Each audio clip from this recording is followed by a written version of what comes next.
सबने दोस्तन के असांजे तरफ खां यारी मदद हक मौजूद हजरत अबू ज़र गफ़ारी का रवायत है तमा हिकड़ी आयस का हुजूर जन बैठा हुजन ऐं उन्हनि जे अखियुनि में लुड़क बही रहा हुजन। साईं एहसास कजो मां खामोश थी बीह रहियसि ऐं पाणी फरमायो त अबू ज़र तूं इहो ई सोचे रहियो आहीं त मुंहिंजे अखियुनि में लुड़क छो आहिनि। हजरत अबू ज़र फरमायो जी सरकार। हुजूर जन फरमायो अबू ज़र मां उन्हनि फकीरन ओशाकन औलिया जे ॾिसण जी ख्वाहिशमंद ॾिसण जो ख्वाहिशमंद आहियां जेके मूंखां बाद पैदा थींदा जन जो रुतबो अंबिया खां बि वधीक हूंदो। अबू ज़र फरमायो तो भरी हुजूर जन मुखां पुछो। अबू ज़र अञा बि चई त मां उन्हनि जी तोखे शान ॿुधायां। मुंहिंजो जी सरकार पाण फरमायो तो उन्हनि जे हिकिड़ी राति जी इबादत हज़रत नूह अलैहिस्सलाम जी सारी ज़िंदगी जी इबादत हूंदी।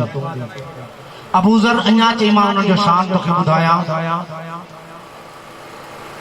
उन्हनि ते जंहिं ॾिठो तन काबतुल्लाह जी ज़ियारत कई उन्हनि जे छतड़नि में जूं उन्हनि खे सताईंदी तो उन्हनि खे 70 हज जेतिरो सवाब मिलंदो।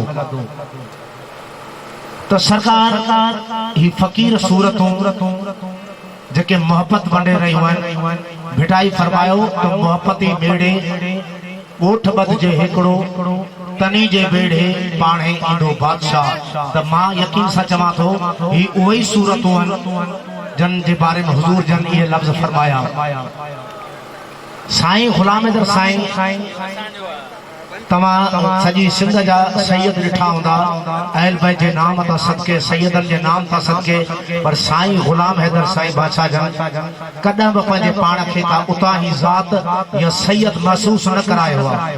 सभिनी सां गिराटियूं सभिनी सां प्यार सभिनी खे चुमियूं। हकीकी सैयद जो मक़सद इहो आहे अहल बैत जो माना हुजूर जन जे नक्शे कदम ते हलण। ऐं जेका गुलाम हैदर साईं जन जी कावश है छो जो मां भी हिकिड़े सिलसिले सां भागिल आहियां। बाबा आवाज़ उन जो साफ़ रखो मज़े वारो आवाज़ ना आहे सवेर जी पैदा रखो।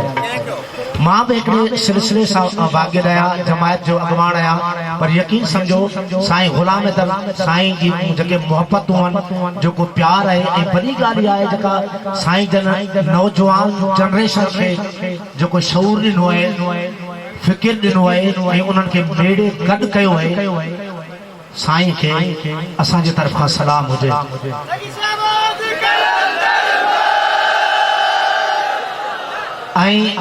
मूं नाचीज़ फ़कीर ते इहा करम नवाज़ी आहे त काफ़ी सारियूं जेके महफ़िलूं थियूं आहिनि उन्हनि में साईं जन जी फ़ुकरा फ़कर मूंखे यादि कयो आहे। साईं मोहम्मद अली साईं बलोच साहब जन जे हुज़ूर में भी काफ़ी सारियूं मुंहिंजूं कचारियूं थियूं ऐं मुंहिंजी ख़ुशनसीबी इहा आहे त साईं जन जो हुते आस्थाने ते कुंडरी में भी मुंहिंजी हाज़िरी मूंखे नसीब थी करम नवाज़ी थी। अॼु बि सॼे फ़कर जूं महिरबानियूं ख़ासि महिरबानियूं साईं अब्दुल रज़ाक बुगियो साहब साईं शफ़क़त अली बुगियो साहब ऐं साईं अकबर सोलगी जूं कावशूं महिनतूं जन असांखे यादि करे हिन पुरफ़ैज़ कचारी में हिन पुरफ़ैज़ समा में असांखे शरीक कयो।